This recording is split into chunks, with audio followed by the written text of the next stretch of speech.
मौलिक अधिकार भी हो गया, नीति निर्देशक तत्व भी हो गया। तो एक सामान्य सा क्वेश्चन बनता है, नीति निर्देशक तत्व और मौलिक अधिकार, है ना। तो दो क्वेश्चन की संभावना देखिए, एक तो ये सिंपल क्वेश्चन कि नीति निर्देशक तत्व और मौलिक अधिकार में क्या अंतर है, ठीक है, 100 वर्ड्स में आ सकते हैं, ठीक है। और दूसरा क्वेश्चन, नीति निर्देशक तत्व और मौलिक अधिकार एक दूसरे के पूरक है। चूंकि इस बार एक क्वेश्चन संविधान के मूलभूत ढांचा, आधारभूत ढांचा पर क्वेश्चन एराइज हो चुके हैं, और क्वेश्चन का प्रारूप था सर्वोच्च न्यायालय के विभिन्न निर्णयों के अनुसार या विभिन्न निर्णयों के आधार पर भारतीय संविधान के आधारभूत ढांचे की विवेचना करें। तो बड़ा सुंदर क्वेश्चन है ये। तो इसलिए जब ऐसे क्वेश्चन पूछे जा सकते हैं या पूछे गए हैं, तो फिर ऐसे क्वेश्चन की संभावना में बनती है कि मौलिक अधिकार और नीति निर्देशक तत्व एक दूसरे के पूरक है, या फिर इसी टाइप के क्वेश्चन, है ना, कॉम्प्लीमेंट्री टू ईच अदर। इसी टाइप का क्वेश्चन, थोड़ा सा अलग प्रारूप है लेकिन आंसर वही होगा, मौलिक अधिकार नीति निर्देशक तत्वों पर भारी है, या फिर नीति निर्देशक तत्वों की तुलना में मौलिक अधिकार को अधिक वरीयता प्रदान की गई है। क्वेश्चन का प्रारूप कैसा भी हो, अपने को आधार वही कुछ संविधान संशोधन, विशेषकर 25वां अमेंडमेंट, 25वां संविधान संशोधन, और सर्वोच्च न्यायालय के मुख्य रूप से दो निर्णय। तो दो निर्णय, एक चंपकम बनाम मद्रास राज्य 1950 का मामला केस, और एक दूसरा मिनर्वा मिल्स बनाम भारत संघ 1980, ठीक है। तो तीन बातों को अगर ले लेंगे, 25वां संविधान संशोधन, सबसे पहले आपका चंपकम बनाम मद्रास राज्य है, अभी इस पर जाएंगे डिस्क्रिप्शन, है ना, चंपकम बनाम मद्रास राज्य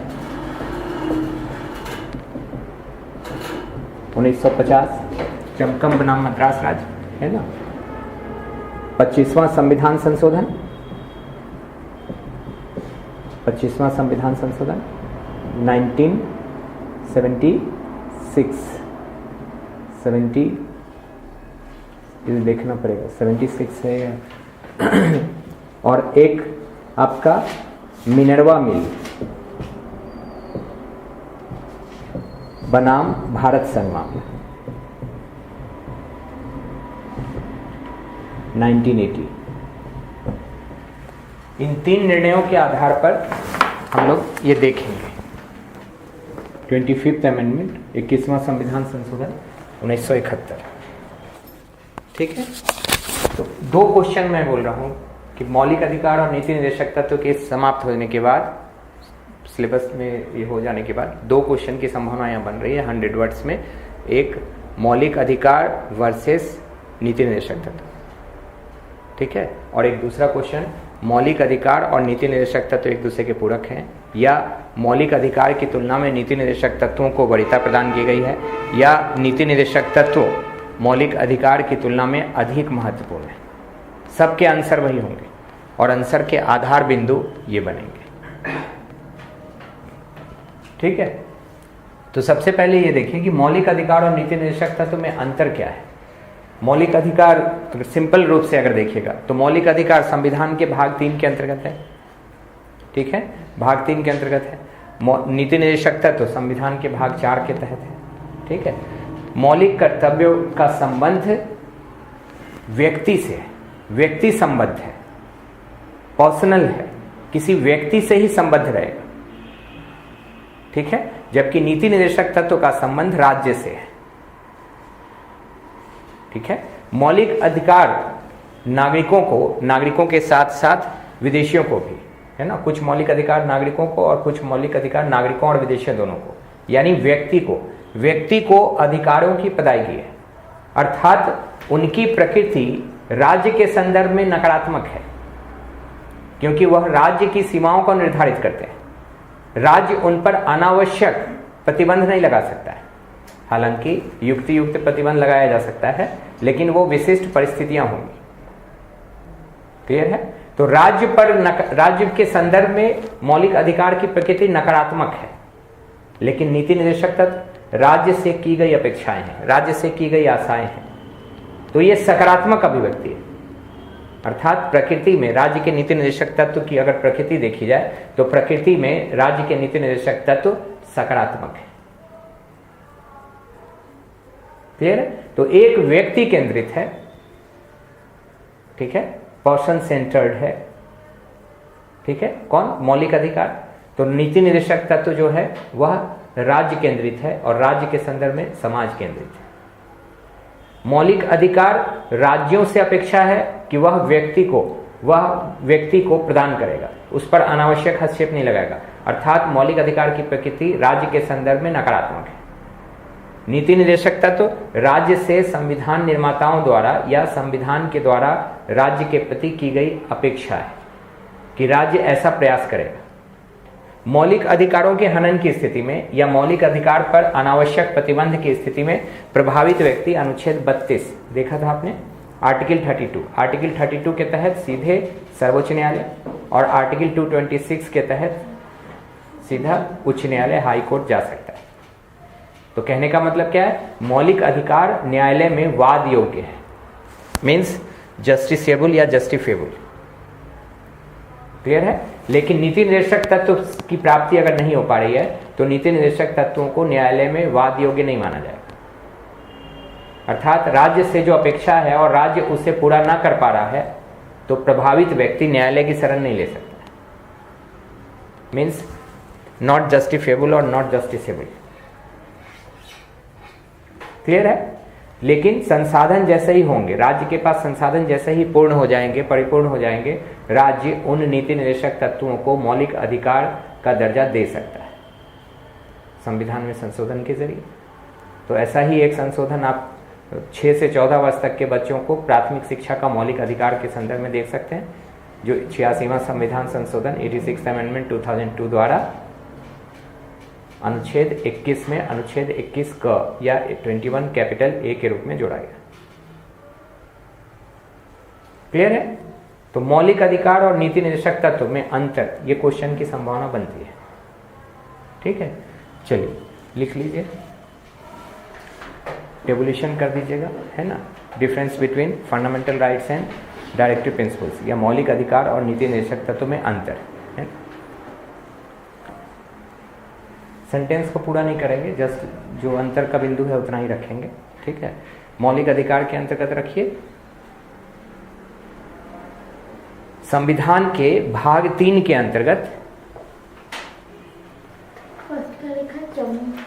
चंपकम, ये अभी आएंगे, हाँ आएंगे। यहाँ पहले आप लिख लीजिए difference between fundamental rights and directive principles. संविधान के भाग 3 के अंतर्गत अनुच्छेद 12 से 35 के तहत 12 to 35, संविधान के भाग 3 के अंतर्गत अनुच्छेद 12 से 35 के तहत शामिल, 12 से 35 के तहत शामिल।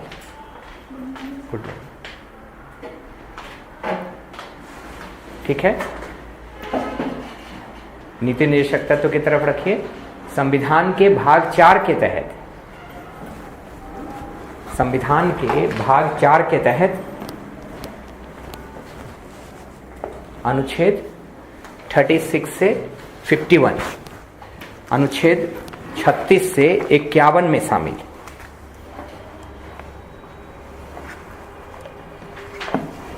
छत्तीस से 51 में शामिल।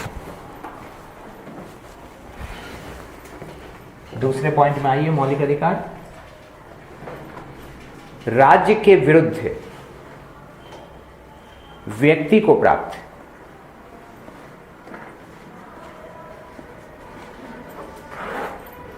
राज्य के विरुद्ध व्यक्ति को प्राप्त। तो अगर बोल रहे हैं राज्य के विरुद्ध व्यक्ति को प्राप्त, तो व्यक्ति में यहां नागरिक भी हो जाएंगे और विदेशी भी होंगे। हाँ, क्लियर है? इसमें और स्पष्ट कीजिए, अर्थात व्यक्ति केंद्रित, पीपुल सेंटर्ड, अर्थात व्यक्ति केंद्रित।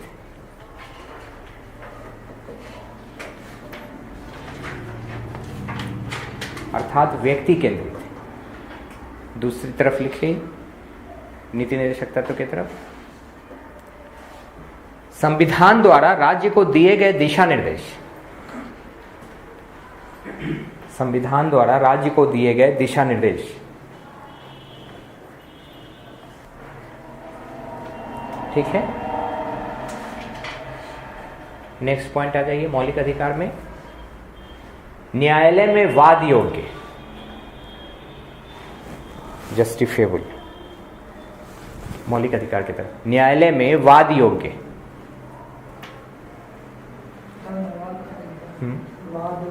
हाँ वाद योग्य, द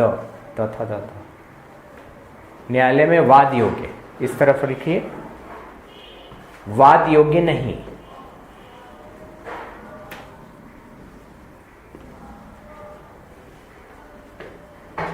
नेक्स्ट आ जाइए,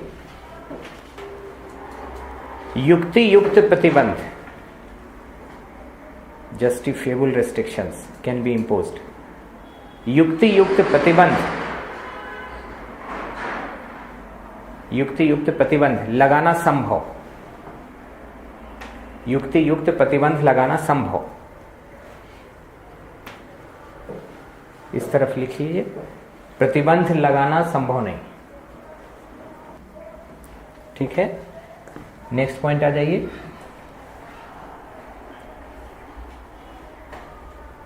राज्य द्वारा अनावश्यक प्रतिबंध लगाए जाने पर, राज्य द्वारा अनावश्यक प्रतिबंध लगाए जाने पर अनुच्छेद 32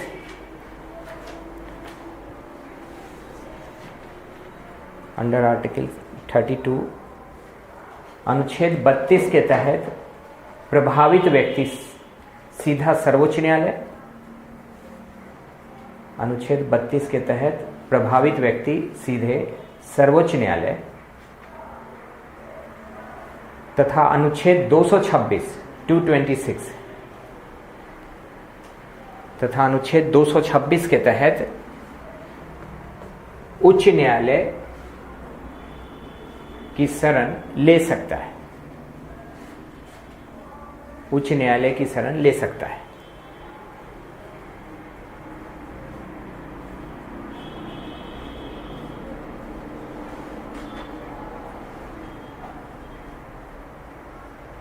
ठीक है, इस तरफ लिखिए, प्रभावित व्यक्ति को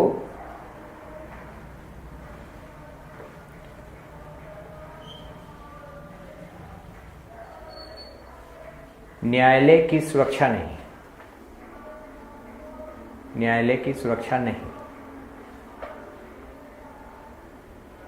इसमें जोड़िए, क्योंकि नीति निदेशक तत्व,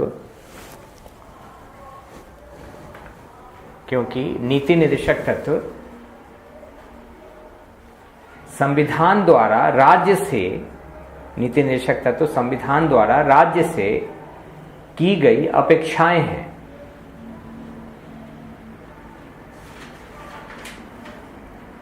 राज्य से की गई अपेक्षाएं हैं जिन्हें राज्य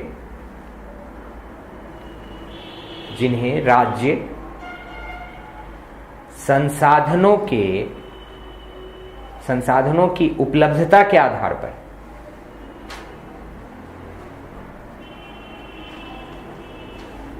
जिन्हें राज्य संसाधनों की उपलब्धता के आधार पर पूरा करेगा।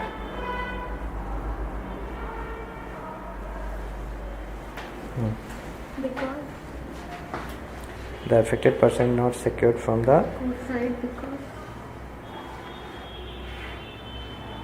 because the directive principles are the expectations,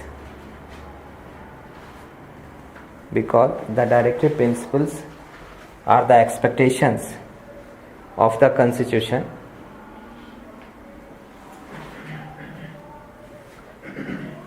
from the state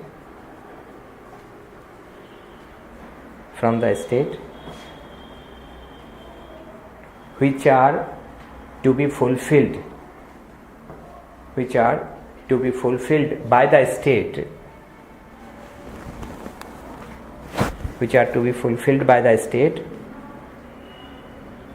on the availability of resources। ठीक है, चलिए। सड़क पानी भेजने के लिए मैं कोर्ट नहीं जा सकता? नहीं, राज्य बोल सकता है कि हमारे पास रिसोर्सेस वैसा नहीं है, हम प्रयास में लगे हुए हैं। तो इसको कंपल्सरी क्यों नहीं बनाया गया? रिसोर्सेस नहीं है, अगर कंपलसरी फंडामेंटल राइट्स दे दिया जाएगा, बना दिया जाएगा, तो फिर प्रभावित व्यक्ति अनावश्यक रूप से, क्योंकि संसाधनों की सीमितता है, तो संसाधनों की सीमितता की स्थिति में राज्य अचानक से सब कुछ करेगा नहीं, कर नहीं पाएगा। किसी अदर कंट्री में कंपल्सरी है कि जल, पानी, स्वच्छ जल, ये मौलिक अधिकार के अंतर्गत बहुत सारे देशों में शामिल किया हुआ है ना। लेकिन कम से कम पेयजल की उपलब्धता है ना, इसको मानव अधिकार के रूप में तो सहमति है, लेकिन भारत में हालांकि सुप्रीम कोर्ट अपने विभिन्न निर्णयों के अंतर्गत यह मानता है कि भोजन,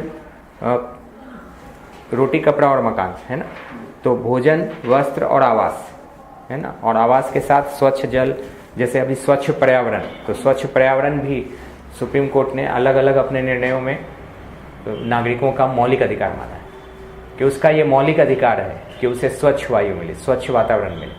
तो स्वच्छ वातावरण मिले तो फिर किसी एक की बजाय सार्वजनिक हित को महत्ता दी जाएगी।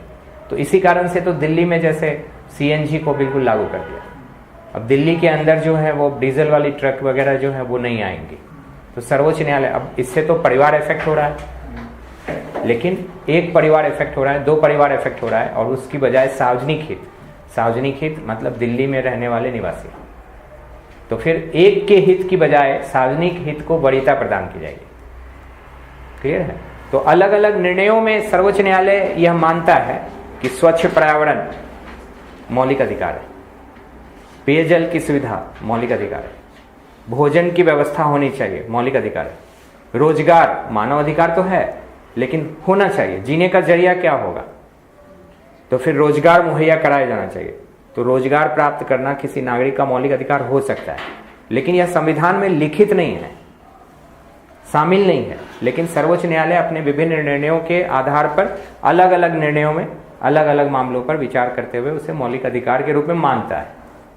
जैसे सूचना का अधिकार, सूचना का अधिकार मौलिक अधिकार नहीं है, लेकिन अनुच्छेद 19 आर्टिकल 19 के तहत सर्वोच्च न्यायालय अपने विभिन्न निर्णयों में मानता है कि सूचना का अधिकार, सूचना प्राप्त करने का अधिकार नागरिकों का मौलिक अधिकार है। प्रेस की स्वतंत्रता, तो प्रेस की स्वतंत्रता लिखा हुआ नहीं है, लेकिन विचार और अभिव्यक्ति की स्वतंत्रता, तो विचार और अभिव्यक्ति की स्वतंत्रता अनुच्छेद 19(1), तो अनुच्छेद 19(1) के तहत विचार और अभिव्यक्ति की स्वतंत्रता को मानता है सर्वोच्च न्यायालय अपने विभिन्न निर्णयों में कि यह मौलिक अधिकार है, क्योंकि अंतिम रूप से संविधान की व्याख्या करने का अधिकार किसका है? सर्वोच्च न्यायालय का। क्लियर है? लेकिन अगर लिख दिया जाएगा तो फिर राज्य के पास रिसोर्सेस होने चाहिए। तो राज्य के पास जैसे ही रिसोर्सेस हुए तो शिक्षा का, प्राथमिक शिक्षा का मौलिक अधिकार जो है 6 से 14 वर्ष तक के बच्चों का, वो मौलिक अधिकार बना दिया। अर्थात प्रभावित व्यक्ति अब न्यायालय की शरण ले सकता है। क्लियर है? हो गया ना ये? नेक्स्ट लिखिए मौलिक अधिकार में राज्य की शक्तियों की सीमाओं का निर्धारण। राज्य की शक्तियों की सीमाओं का निर्धारण मौलिक अधिकार की तरफ। राज्य की शक्तियों की सीमाओं का निर्धारण बोलना है।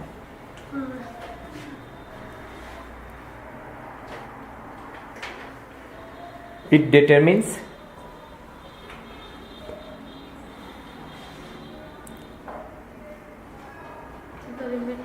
the limitations of the state's power। इस तरफ लिखिए राज्य के लिए प्रेरक तत्व के रूप में कार्य। राज्य के लिए प्रेरक तत्व के रूप में कार्य acts as a motivating factor for the state। प्रेरक तत्व के रूप में कार्य, प्रेरक तत्व के रूप में कार्य, कार्य काम, कार्य वर्क, कार्य है ना, बस कार्य। ठीक है ना? मौलिक अधिकार में रखिए कानूनी महत्ता, लीगल इंपॉर्टेंस। कानूनी महत्ता, इस तरफ नीति निर्देशक तत्व की तरफ लिखिए उपदेश मात्र। क्लियर है? और भी कुछ शामिल कर सकते हैं क्या? देखिए 100 वर्ड्स में रहेंगे। एक और पॉइंट लिख लीजिए, राजनीतिक व लोकतांत्रिक आदर्श से संबद्ध,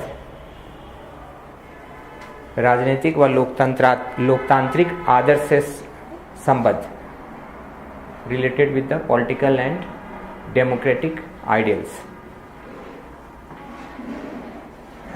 ठीक है, इस तरफ लिखिए लोकतंत्रात्मक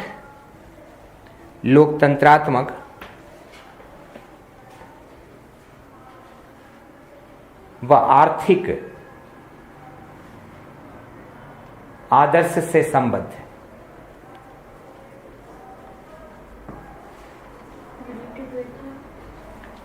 economic and democratic ideals. Clear है?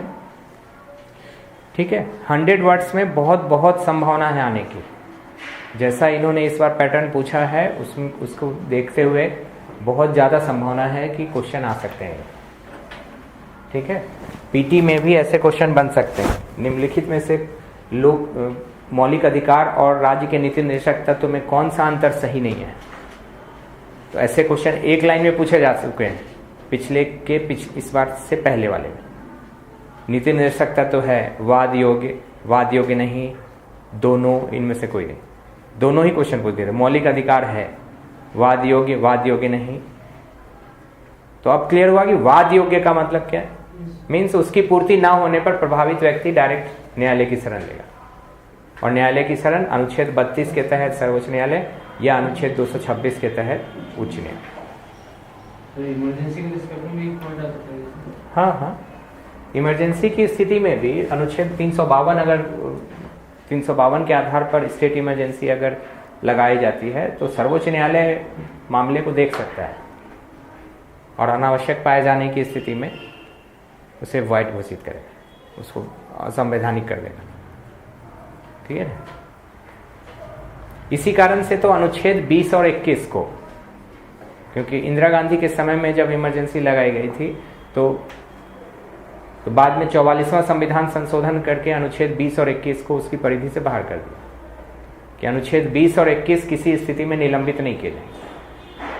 क्लियर है?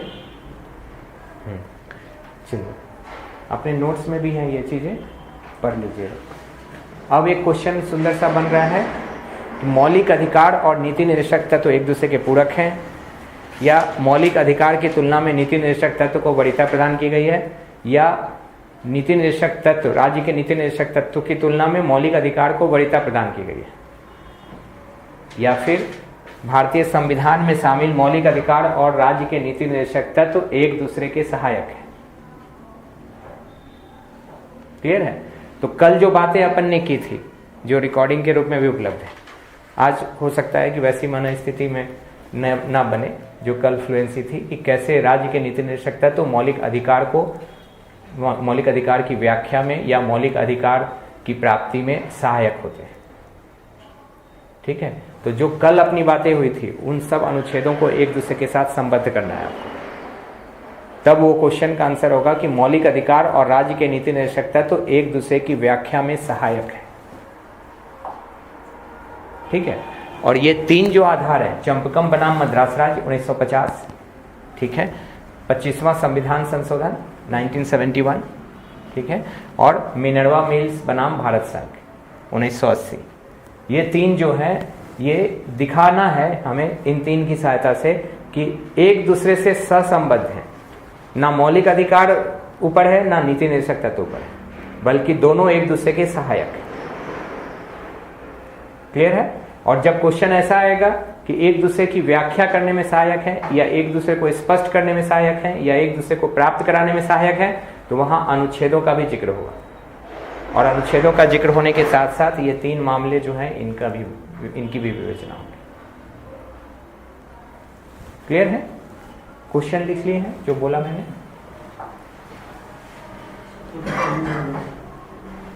मौलिक अधिकार और नीति निर्देशक तत्व तो एक दूसरे के पूरक है।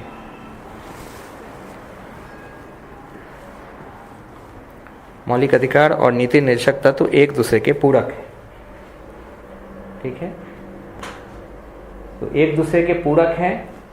इसमें आप अनुच्छेदों को शामिल कीजिएगा, जो कल अपनी बातें हुई थी, यानी पूरा मौलिक अधिकार के अनुच्छेद और नीति निर्देशक तत्व के अनुच्छेद दोनों आपको सहसंबद्धता याद होनी चाहिए। ठीक है, रिकॉर्डिंग भी आपको मिल जाएगी कल जो अपन ने बातें की थी। दूसरा क्वेश्चन है जो अब लिखाएंगे, दूसरा क्वेश्चन है इसी से संबद्ध है। भारतीय संविधान में मौलिक अधिकार को राज्य के नीति निर्देशक तत्व पर, मौलिक अधिकार को राज्य के नीति निर्देशक तत्व पर वरीयता, प्रेफरेंस, वरीयता प्रदान की गई है। वरीयता प्रदान की गई है।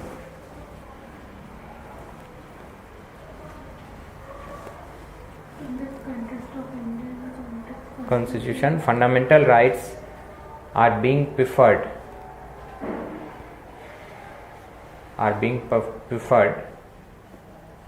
with respect to, या in comparison with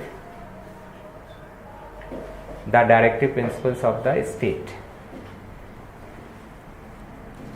Directive principles of the state.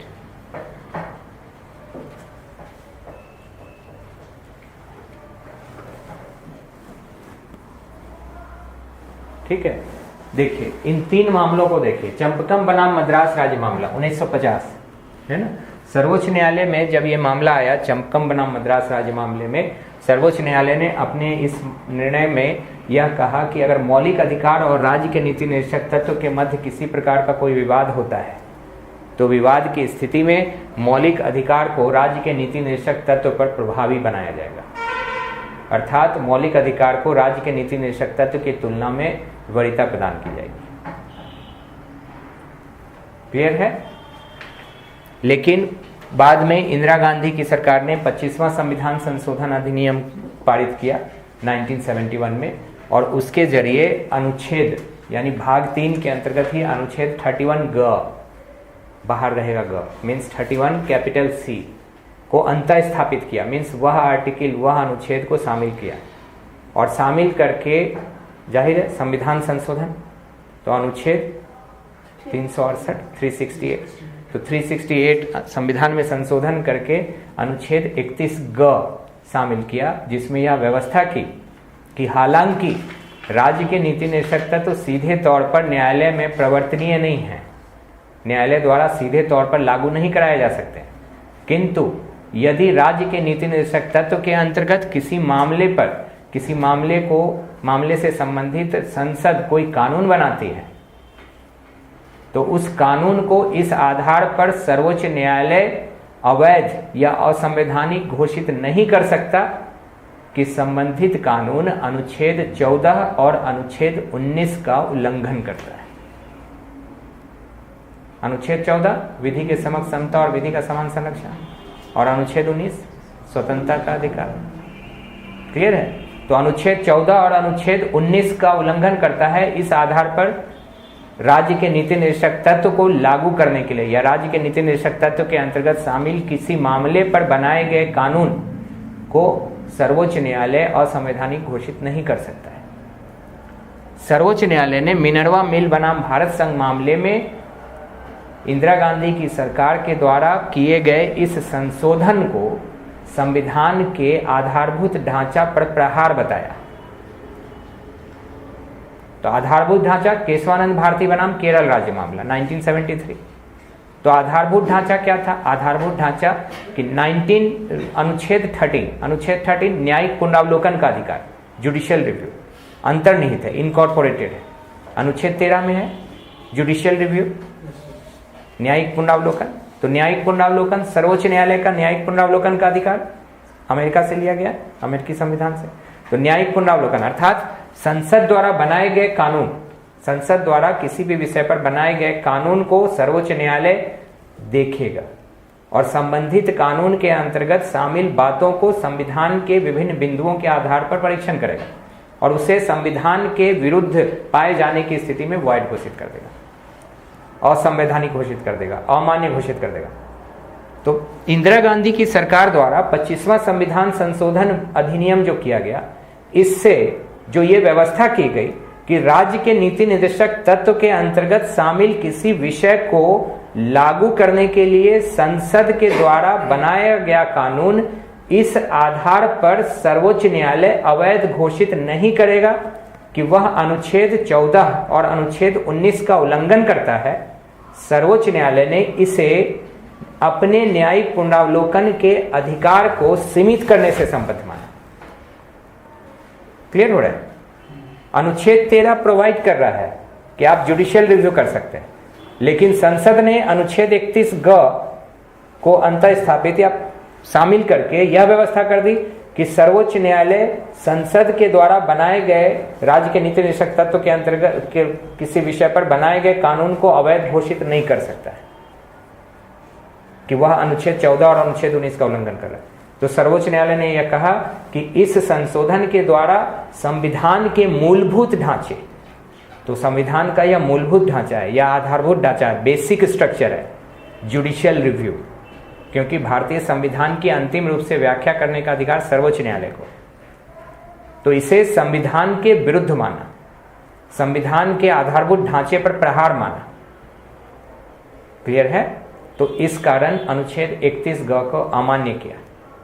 तो वर्तमान स्थिति यह है कि सर्वोच्च न्यायालय ने अपने इस निर्णय में कहा कि ना तो मौलिक अधिकार ऊपर है, ना नीति निर्देशक तत्व ऊपर है, बल्कि दोनों एक दूसरे की व्याख्या करने में सहयोगी और सहायक है।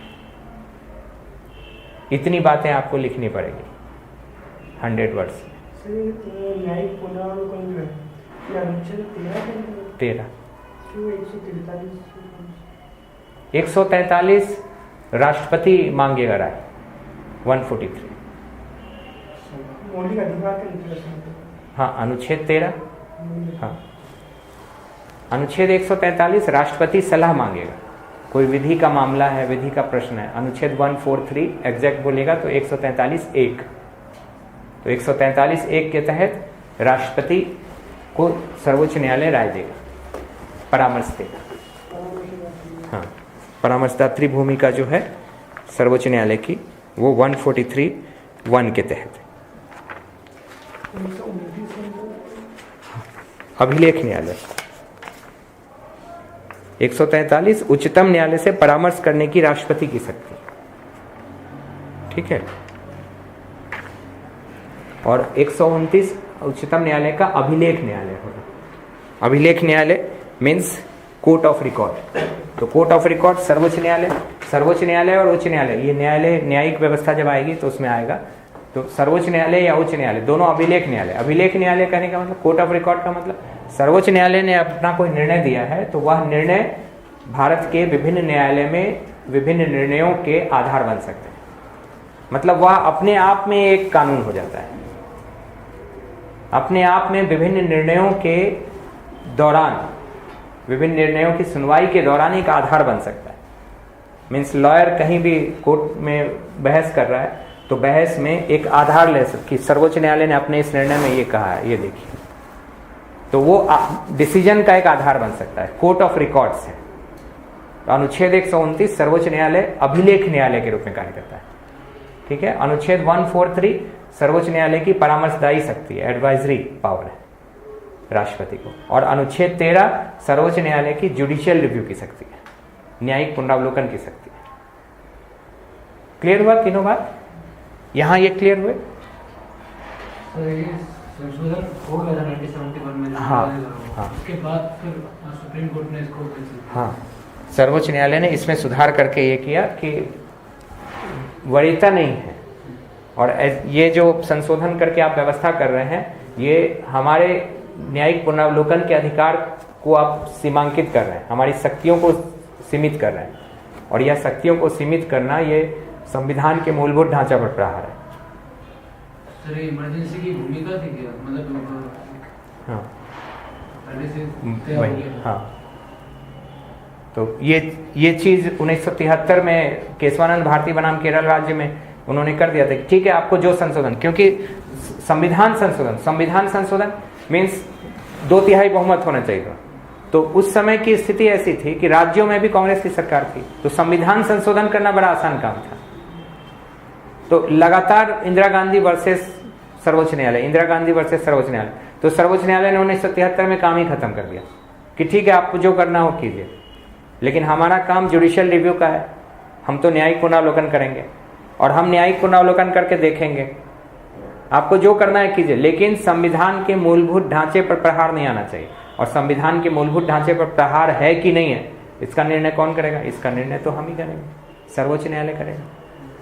तो फिर इंदिरा गांधी ने 25वां संविधान संशोधन जो पहले किया था उसके एवज में ही 1973 में यह कर दिया, और फिर बाद में आकर 1980 में इन्होंने ला दिया कि नहीं, ना ये बड़ा ना ये बड़ा।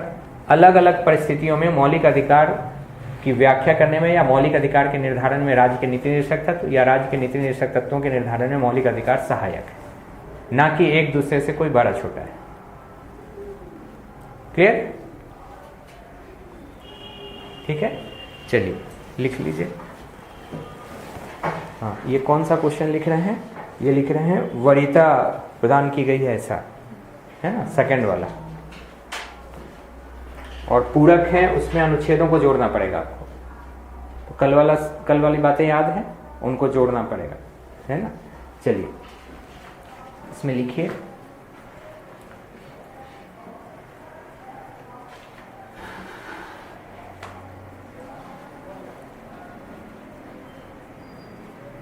सर्वोच्च न्यायालय ने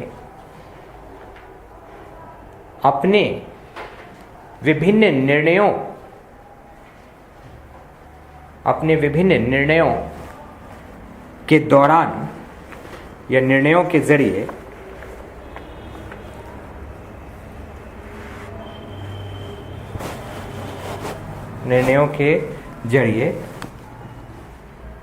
मौलिक अधिकार और राज्य के नीति निर्देशक तत्वों के मध्य the Supreme Court has established balance. मौलिक अधिकार और राज्य के नीति निर्देशक तत्वों के मध्य समन्वय स्थापित किया है। Has established a balance between fundamental rights and directive principles। ठीक है, मौलिक अधिकार और नीति निर्देशक तत्व के मध्य, कंटिन्यू रखिए, मौलिक अधिकार और राज्य के नीति निर्देशक तत्वों के मध्य,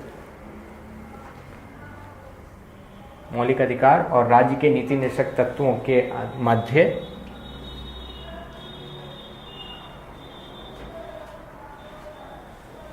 इस संतुलन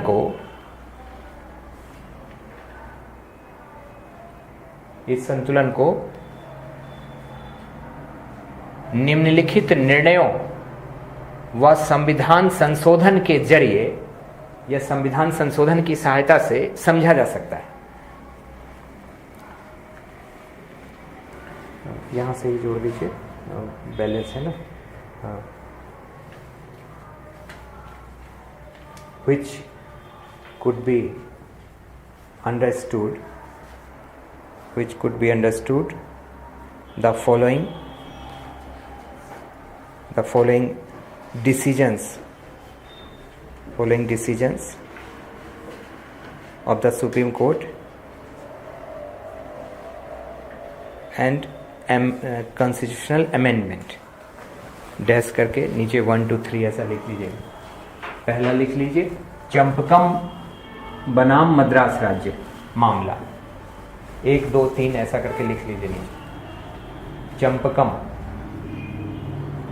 निम्नलिखित ऐसा लिखे ना, डैश करके फर्स्ट चंपकम क है ना, चंपकम बनाम मद्रास राज्य मामला, चंपकम बनाम मद्रास राज्य मामला ब्रैकेट में 1950, Champakam versus Madras state. Second one 25th amendment, constitutional amendment, 25वां संविधान संशोधन 1971।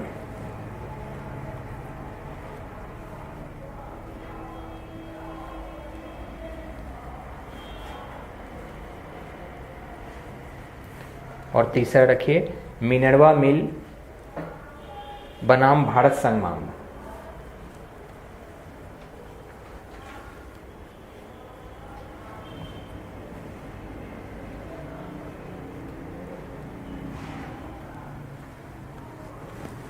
बनाम भारत संघ मामला 1980।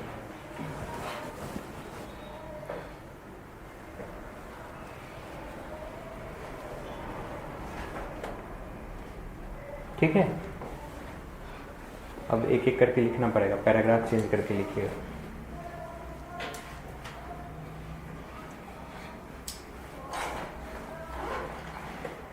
सर्वोच्च न्यायालय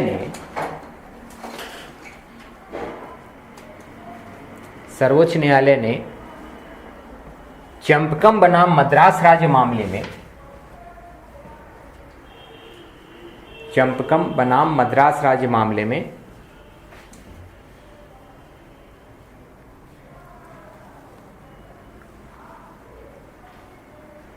मौलिक अधिकार और नीति निर्देशक तत्व के मध्य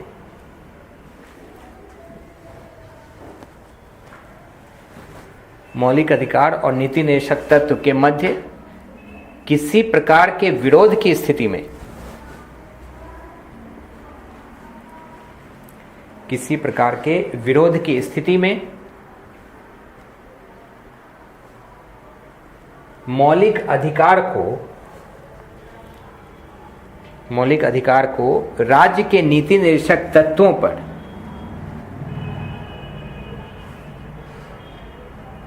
वरीयता प्रदान की है।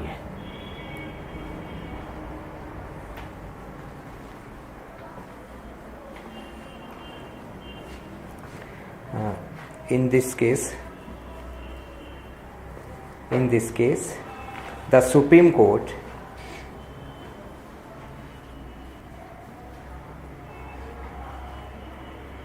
has provided the preference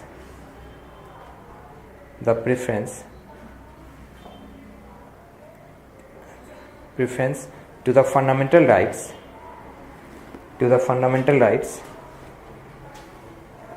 in comparison to the directive principles of state if any difference between them arises। Clear है?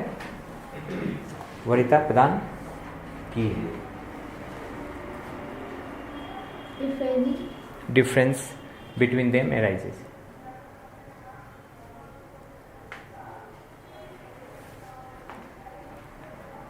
पैराग्राफ चेंज कर दीजिए।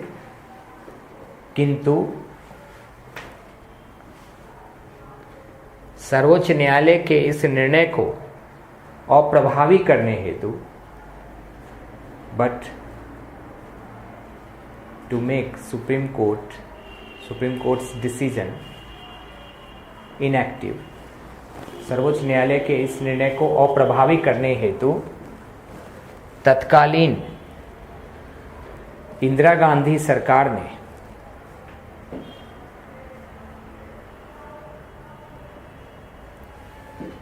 इंदिरा गांधी सरकार ने 25वां संविधान संशोधन अधिनियम, Indira Gandhi government has passed had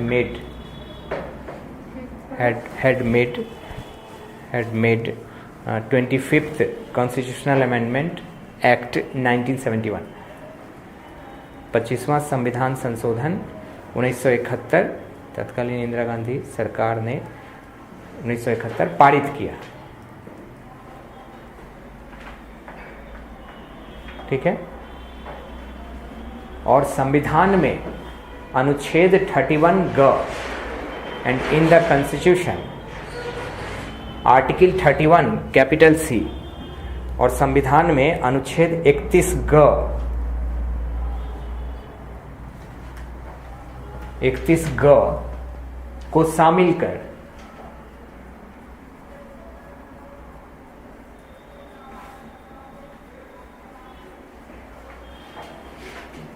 and Article 31C was added.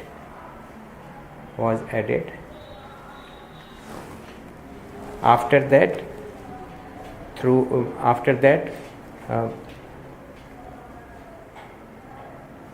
through 42nd Amendment 1976, और बाद में शामिल कर बाद में 42वां संविधान संशोधन अधिनियम 1976 द्वारा 42वां संविधान संशोधन अधिनियम 1976 द्वारा यह व्यवस्था की, and through 42nd Amendment 1976 the arrangement was made that यह व्यवस्था की कि यदि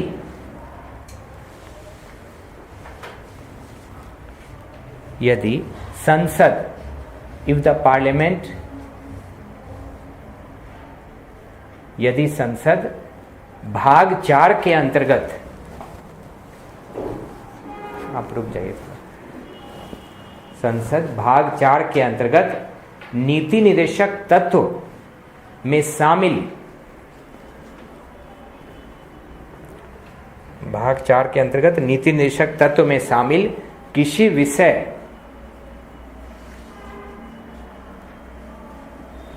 विषय को प्रभावी करने हेतु या प्रभावी बनाने हेतु, किसी विषय को प्रभावी बनाने हेतु कोई कानून बनाती है, कोई कानून बनाती है, तो सर्वोच्च न्यायालय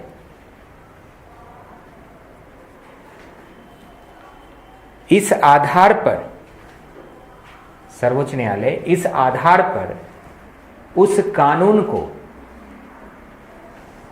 सर्वोच्च न्यायालय इस आधार पर उस कानून को अप्रभावी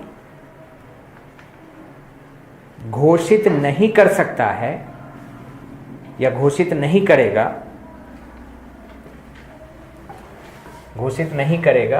कि वह कानून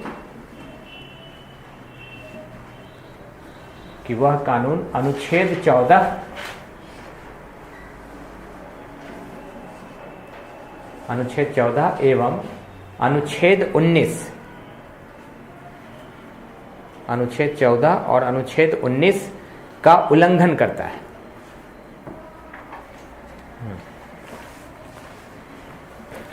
The arrangement was made that if the parliament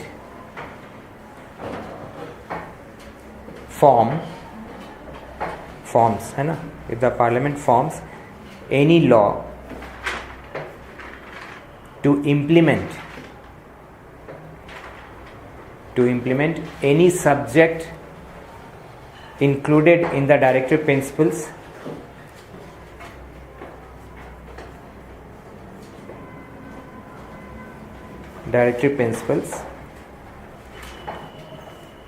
then the Supreme Court cannot declare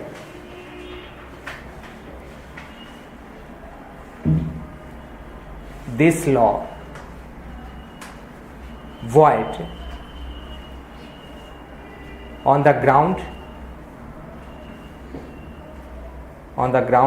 that this law या formed law is against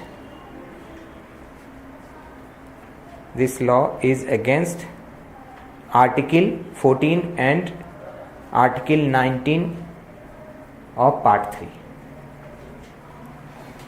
clear हुआ? ये 14 और 19 के उल्लंघन के आधार पर ऐसा नहीं, ठीक है। तो नेक्स्ट लाइन लिखिए, पैराग्राफ चेंज कर दीजिए।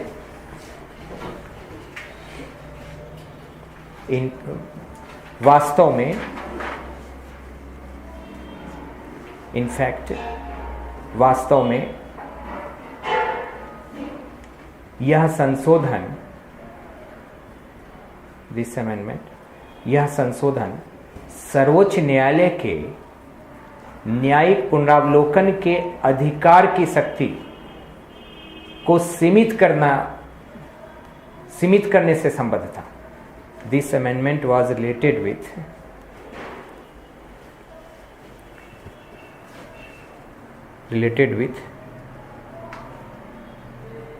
The limitation of the judicial review power of the Supreme court. सर्वोच्च न्यायालय के न्यायिक पुनरावलोकन के अधिकार को सीमित करने से संबद्ध था, जिसे सर्वोच्च न्यायालय ने तीसरे में आ रहे हैं, मिनर्वा मिल बनाम भारत संघ मामला, जिसे सर्वोच्च न्यायालय ने मिनर्वा मिल बनाम भारत संघ मामला में संविधान के आधारभूत ढांचे पर प्रहार माना, which was assumed by the Supreme Court,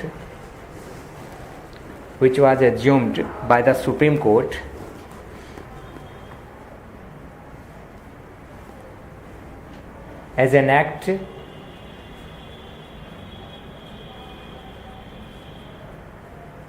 trying to disturb the fundamental structure of Indian Constitution। Clear है? अब देख रहे हैं ये तीसरे से संबद्ध आ गए अपन, मिनर्वा मिल बनाम भारत संघ। ठीक है ना? तो यहां ये याद रखिएगा, शब्द सीमा अगर ज्यादा होगी तो यहां आप लिख सकते हैं आधारभूत ढांचा है, तो आधारभूत ढांचा है तो यहां एक लाइन आप जोड़ सकते हैं। अगर ये 300 वर्ड्स में आ गया तो वहां पर संभावना हो जाएगी और लिखने की, तो जोड़ सकते हैं। स्पष्ट रहे कि सर्वोच्च न्यायालय ने संविधान के आधारभूत ढांचे को 1973 के केशवानंद भारती बनाम केरल राज्य मामले में स्पष्ट किया था। ठीक है, तो यहां पैराग्राफ चेंज कर दीजिए, मिनर्वा मिल बनाम भारत संघ मामला में, पैराग्राफ चेंज करके मिनर्वा मिल बनाम भारत संघ मामला में सर्वोच्च न्यायालय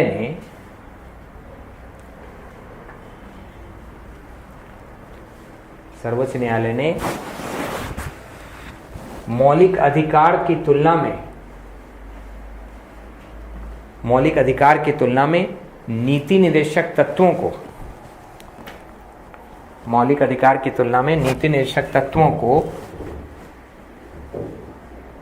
वरीयता प्रदान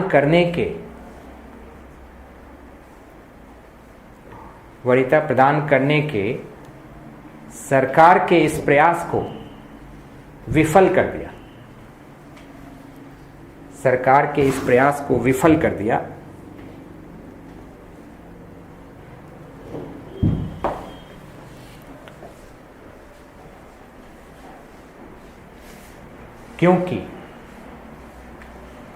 क्योंकि डैश करके फर्स्ट रखिएगा,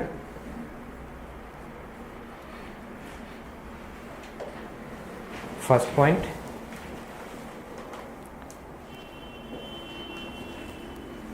अनुच्छेद 31 ग का विस्तार सर्वोच्च न्यायालय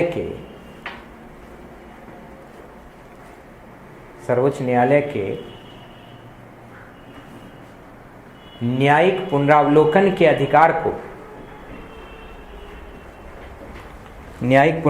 अधिकार को सीमित करता था।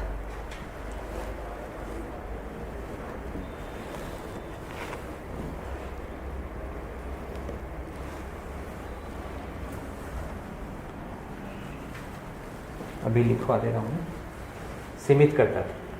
ऐसे में 42वां संविधान संशोधन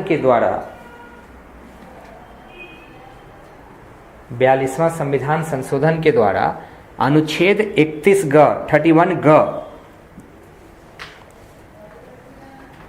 ग का विस्तार अमान्य हो गया।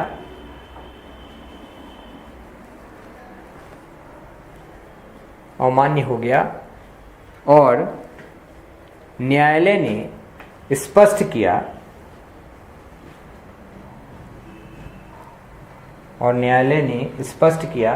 कि अनुच्छेद 31 ग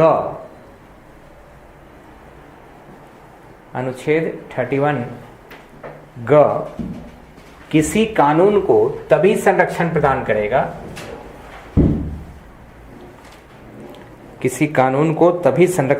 करेगा, जब वह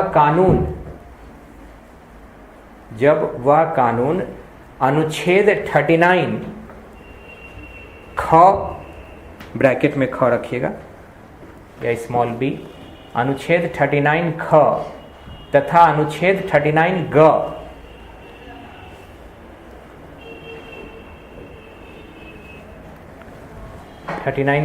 तथा 39 ग के संदर्भ में बनाया गया।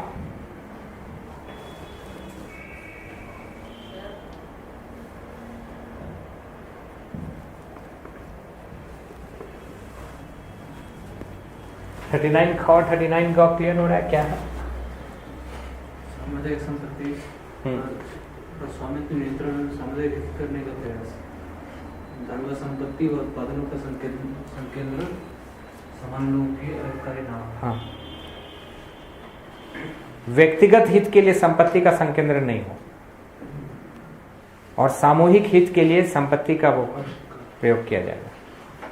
तो जब 39 ख, 39 बी और 39 सी के संदर्भ में 31 ग के अंतर्गत कानून बनाया जाता है तो 31 ग प्रभावी होगा।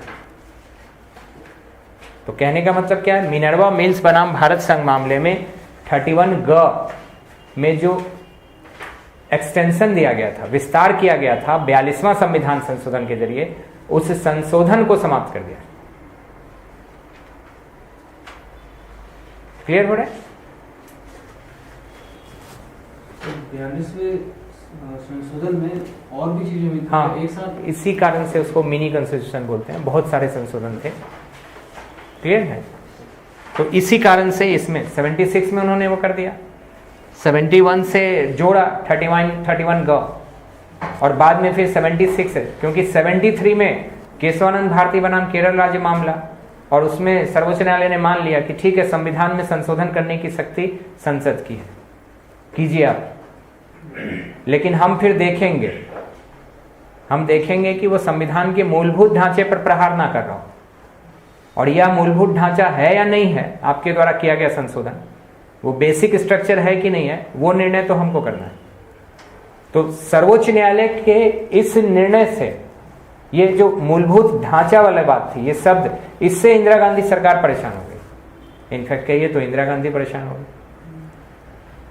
तो फिर क्यों ना इनके न्यायिक पुनरावलोकन के अधिकार को ही सीमित कर दिया जाए। तो इसलिए ये प्रयास किया गया 76।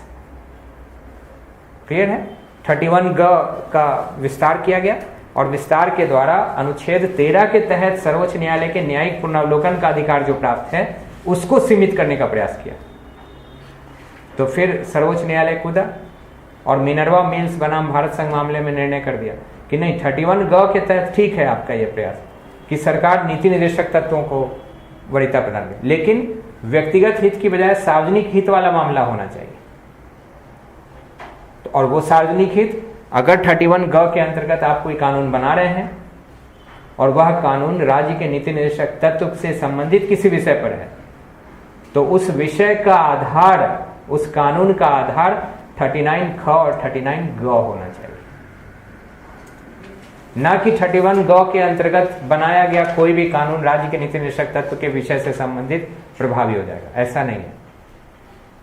यानी हमारी न्यायिक पुनरावलोकन की शक्ति पर प्रहार था, हम उसको फिर से सुधार कर रहे हैं। और 31 ग आपका ठीक है, अंतर स्थापित किया है, ठीक है, वो अनुच्छेद चलेगा, लेकिन उसका प्रयोग करते हुए अगर आप राज्य के नीति निर्देशक तत्व के किसी विषय पर कानून बनाते हैं तो वह कानून तभी तक प्रभावी होगा जब तक वह विषय से संबंधित बनाया गया कानून अनुच्छेद 39 ख और 39 या 39 ग से संबद्ध हो।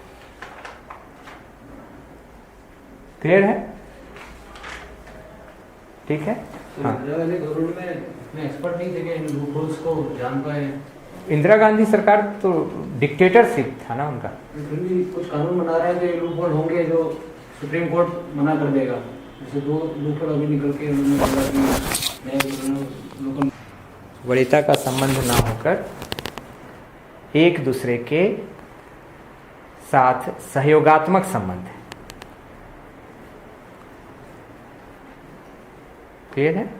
सर्वोच्च न्यायालय ने अपने इस निर्णय के दौरान यह माना कि भारतीय संविधान में मौलिक अधिकार और नीति निर्देशक तत्व के मध्य सूक्ष्म संतुलन की स्थिति है।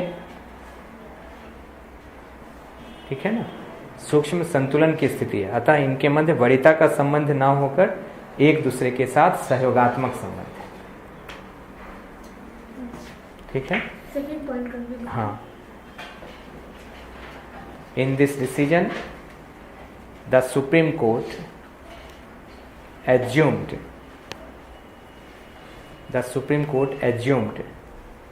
that a microbalance exists. A microbalance exists between balance EXISTS exists between fundamental rights and directive principles, and so and hence a cooperative relation exists. Cooperative relation exists between them in lieu of cooperative relation exists between them in lieu of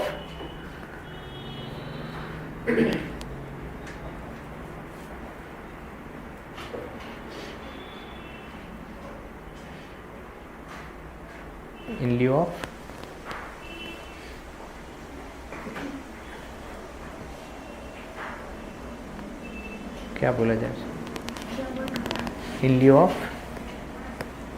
वरीयता ना होकर सहयोगात्मक संबंध है। तो सहयोगात्मक संबंध तो लिख लिया। हाँ, preference in लिeu of preferential relationship. Clear हुआ? अब जाके ये आपका समाप्त हुआ नीति निर्देशक तत्व। तो 3 पन्ने का होगा, 3 पन्ना नहीं, वो हैंडराइटिंग पर डिपेंड करेगा।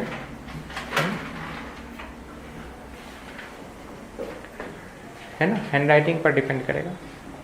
सामान्य रूप से 100 वर्ड्स एक लाइन में 10 वर्ड्स माना जाता है,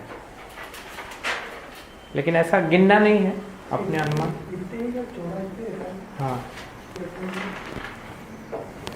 इधर से भी मार्जिन रहेगा तो इतने ही में जाएगा। हैंडराइटिंग पर भी रहता है, कितनी बड़ी हैंडराइटिंग है। क्लियर हुआ?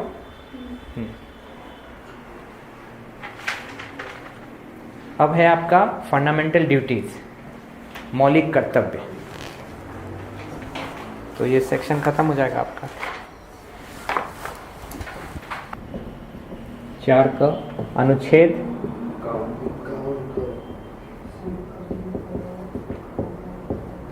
ठीक है, या आर्टिकल 15 कैपिटल। ठीक है, तो जितने भी आर्टिकल हैं वो ऐसा जाएंगे। अब आर्टिकल 51 ए है, ए क, तो फिर ब्रैकेट में क ऐसे जाएंगे। ठीक है, इसमें मैं मौलिक कर्तव्य पूरा 11 लिखाऊंगा नहीं, वो अभी लिस्ट आपको दे दूंगा। ठीक है, क्योंकि उसमें लिखने की कोई वो नहीं है, आपको लिस्ट दे दूंगा। बस ये समझिए कि मौलिक कर्तव्य क्यों आवश्यक है। हमने पहले भी बोला था कि मौलिक अधिकार जो प्रदान किए गए हैं, मौलिक अधिकार फंडामेंटल राइट्स की प्रकृति जो है वो रिलेटिव है, सापेक्ष है। सब अपने अपने, इमेजिन कीजिए कि सब अपने अपने, अगर बोला जाए कि समाज में अशांति ज़्यादा हो रही है ना, डिस्टर्बेंसेस हैं, कोई शांत नहीं रह पा रहा है, कोई सीधे रास्ते नहीं जा रहा है। तो ऐसा क्यों है? क्योंकि समाज में, सोसाइटी में रहने वाले लोग सिर्फ फंडामेंटल राइट्स की बात कर रहे हैं, लेकिन ये भूल जा रहे हैं कि हमारा राइट सामने वाले की ड्यूटी है, आपका राइट हमारी ड्यूटी है। अर्थात मौलिक अधिकार अपने आप में स्वतंत्र नहीं है, बल्कि मौलिक अधिकार की प्रकृति सापेक्ष है। हम एक दूसरे से संबद्ध हैं। तो आपके मौलिक अधिकारों की रक्षा तब होगी जब हम अपने मौलिक कर्तव्यों की पूर्ति करेंगे। तो अब यहां पर देखिए कि राज्य के नीति निर्देशक तत्व से मिलाइए। राज्य के नीति निर्देशक तत्व राज्य से की गई अपेक्षाएं, मौलिक कर्तव्य राज्य के अंतर्गत रहने वाले निवासियों से की गई अपेक्षाएं। तो अब जोड़ दीजिए मौलिक अधिकार, राज्य के नीति निर्देशक तत्व और मौलिक कर्तव्य, और सभी अनुच्छेदों को एक दूसरे के सापेक्ष रखिएगा। प्रस्तावना में देखिए अखंडता और एकता बोल रहे हैं, तो जाहिर सी बात है हमारा कर्तव्य, अखंडता और एकता कौन बनाएगा? राज्य अपने आप में कानून का निर्माण कर सकता है, लेकिन कानून का अनुपालन, लॉ का इम्प्लीमेंटेशन, लॉ को मानना, उसके अनुसार कार्य करना, यह हमें करना है और जो हमारा कर्तव्य है। लेकिन वाद योग्य नहीं है, ना ही राज्य के नीति निर्देशक तत्व और ना ही मौलिक कर्तव्य। तो वाद योग्य नहीं है तो फिर कर्तव्यों की पूर्ति नहीं है, और जब कर्तव्यों की पूर्ति नहीं है तो मौलिक अधिकारों की प्राप्ति बेहतर तरीके से संभव नहीं है। हालांकि मूल संविधान में मौलिक कर्तव्य शामिल नहीं थे, लेकिन मौलिक कर्तव्य, चूंकि भारत समाजवादी प्रकृति का राष्ट्र है, कल्याणकारी राज्य तो है लेकिन समाजवादी प्रकृति का है। प्रस्तावना में हमने ये किया था कि विशुद्ध समाजवाद नहीं है, जहां संपत्ति पर स्वमेव रूप से, पूर्ण रूप से एकमात्र अधिकार राष्ट्र का होता है, वैसा समाजवाद नहीं है, लेकिन समाजवादी प्रकृति है। तो समाजवादी प्रकृति है और भूतपूर्व सोवियत संघ से प्रेरित है, तो फिर उसी सोवियत संघ से बाद में किस अमेंडमेंट के द्वारा? 42वां, है ना, 42nd अमेंडमेंट, 42वां संविधान संशोधन अधिनियम, 42वां संविधान संशोधन अधिनियम 1976 76 द्वारा मूल संविधान में जोड़ा गया। तो कौन सी समिति द्वारा? सरदार स्वर्ण सिंह समिति, सरदार स्वर्ण सिंह समिति की अनुशंसा, ऑन द रिकमेंडेशंस ऑफ सरदार स्वर्ण सिंह कमेटी की अनुशंसा के आधार पर मूल संविधान में जोड़ा गया 10 कर्तव्य, है ना, 10 कर्तव्य, 10 मौलिक कर्तव्य, 10 मौलिक कर्तव्य मूल संविधान में जोड़े गए।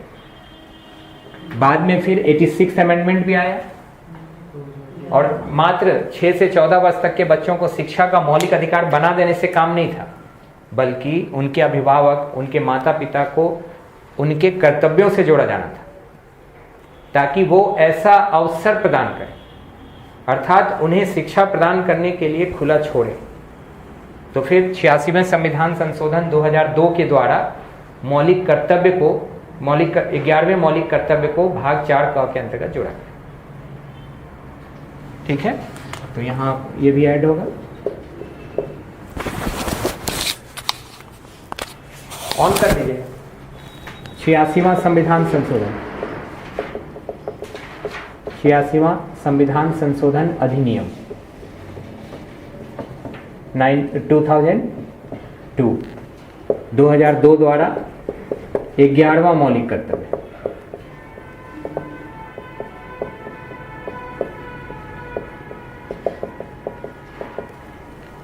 ठीक है, 11वां मौलिक कर्तव्य जोड़ा गया, जिसमें 6 से 14 वर्ष तक के बच्चों को शिक्षा प्रदान करने का अवसर उनके अभिभावक और माता पिता, उनके अभिभावक और माता पिता, उनके अभिभावक और माता पिता, उनके अभिभावक और माता पिता, उनके अभिभावक और माता पिता, उनके